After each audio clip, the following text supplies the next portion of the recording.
Kia ora, and welcome to the Beer Jerk Beer of the Week Drink Along. I'm Luke, and this week we're drinking a beer from Duncan's. This is their Sangria Rosso beer.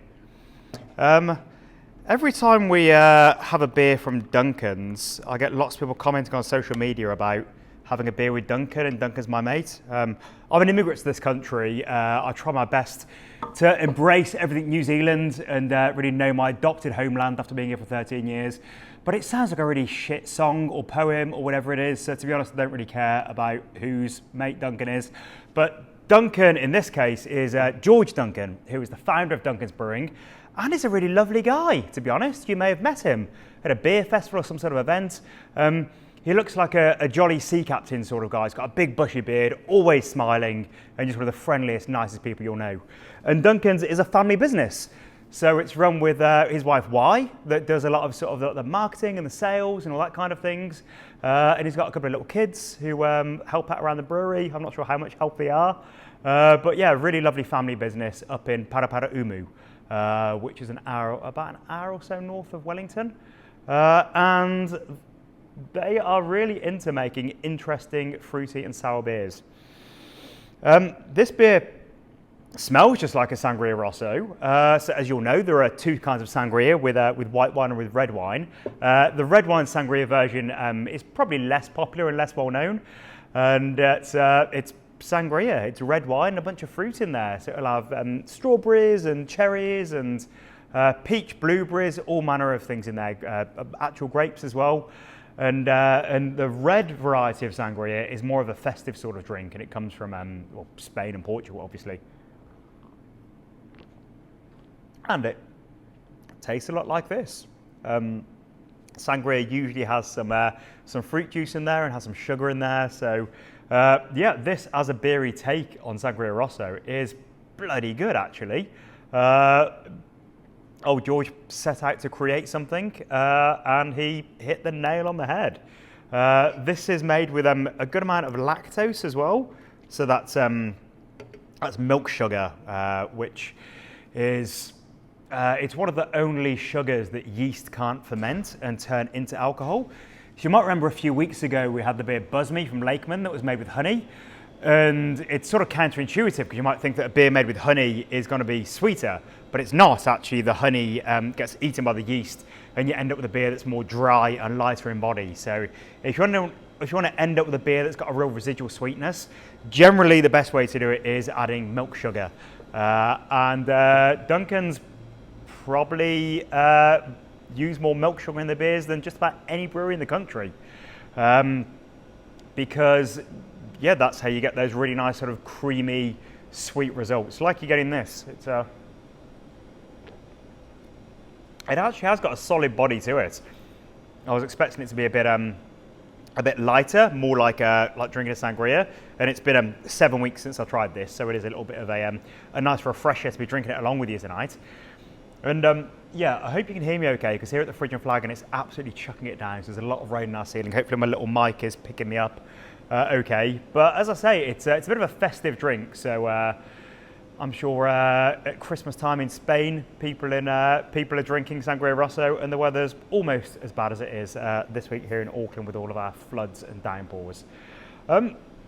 So this is a brewery that does everything well, to be honest. I really like their stouts. Duncan's Pale Ale is just a bit of a classic. Their Yum Yum Yuzu is fantastic, just really light sort of Japanese style rice type lager that's got a little bit of yuzu in there.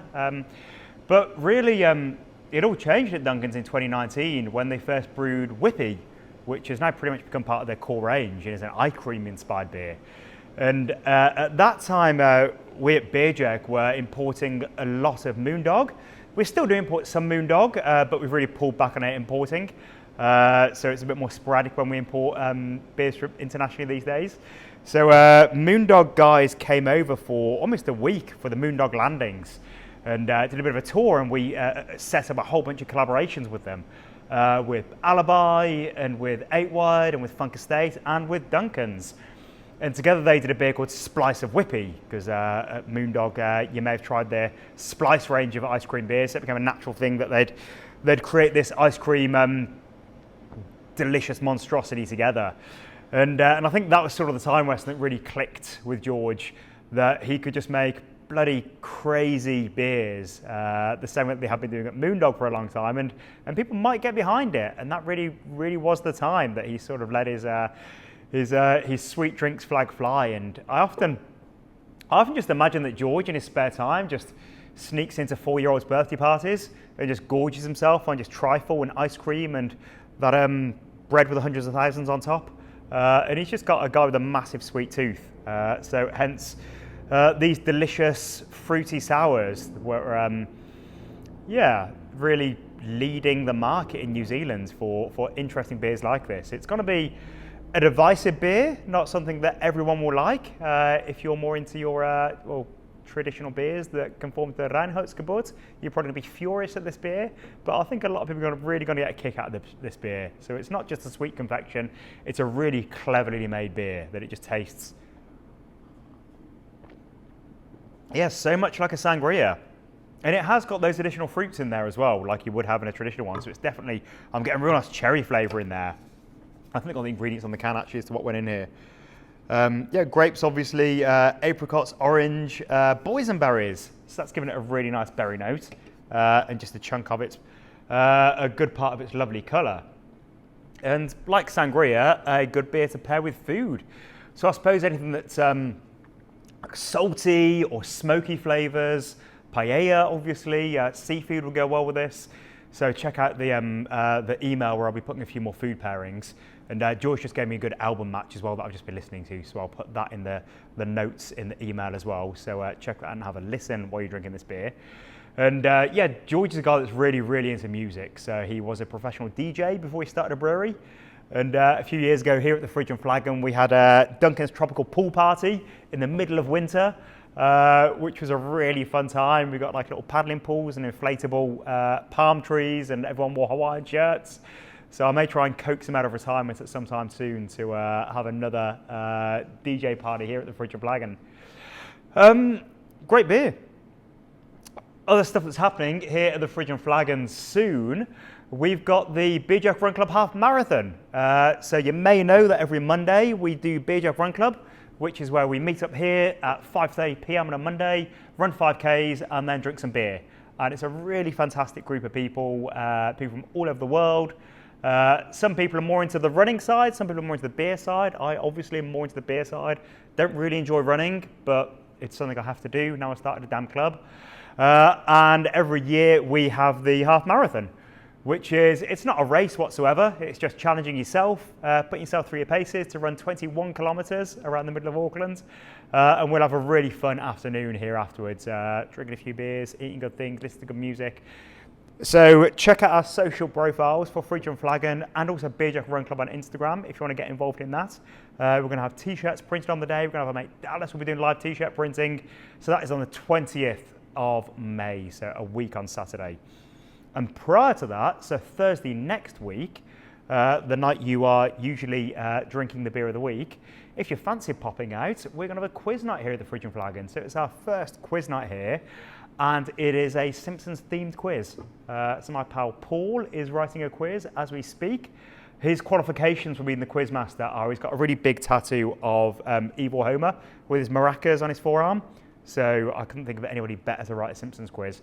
So that's going to be really good fun. I think we're going to be doing a few more things at the Fridge and Flagon. I've just bought a pretty fancy projector. So things like film nights. We might schedule in some more themed quizzes. So please pop down. And also, if you've got any cool ideas for stuff we could be doing here, do let me know. Anyway, enough waffling. Bloody impressive sangria beer. It's quite a feat. I'm really enjoying it actually. It's definitely not over the top at all. It's not overly sweet, as a lot of people fear when they see the word lactose written in a beer can. And yeah, good work to the whole team at Duncan's. And obviously Duncan's is not just George and Y. They've got a whole gang of brewers and people that work there that are all really lovely, talented people. So good work for the whole Duncan's brew team. And thanks for joining us once again on the Beer Jerk journey. I'll see you again next week for another beer. Cheers.